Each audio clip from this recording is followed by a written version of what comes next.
જય શ્રી કૃષ્ણ. બ્રહ્મપુરાણમાં આગળ સોનાની દ્વારકા જ્યારે દરિયામાં ડૂબી ગઈ પછી ભગવાન શ્રી કૃષ્ણનો પૃથ્વી પરથી પોતાના ધામમાં પાછા ફર્યા ત્યારે પૃથ્વી પર ધર્મ, સત્ય અને પવિત્રતાનો સૂર્ય આથમી ગયો અને પાપ અને અધર્મના સ્વામી કલયુગનો જન્મ થયો. બ્રહ્મપુરાણમાં ઉત્તર ભાગમાં વ્યાસ મુનિએ કલયુગના લક્ષણોનું વર્ણન કર્યું છે, જે આજે સાચા સાબિત થઈ રહ્યા છે. શાસ્ત્રોમાં લખ્યું છે કે કલયુગમાં માણસની કિંમત તેના ગુણોથી નહીં પણ તેમની પાસે રહેલા પૈસાથી થશે. જેની પાસે ધન હશે તેને સમાજમાં મોટો અને સાચો માનવામાં આવશે.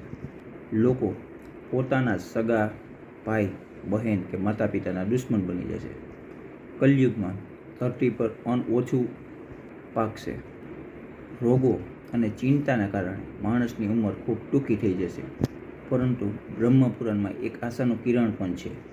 જ્યારે કલયુગમાં પાપ તેની ચરમસીમાએ પહોંચશે ત્યારે આ કલયુગનો અંત કરવા ભગવાન વિષ્ણુ કલ્કી અવતાર ધારણ કરીને ફરી સતયુગની સ્થાપના કરશે.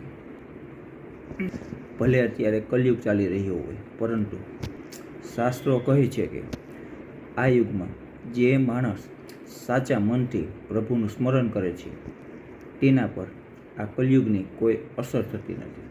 જય શ્રી કૃષ્ણ.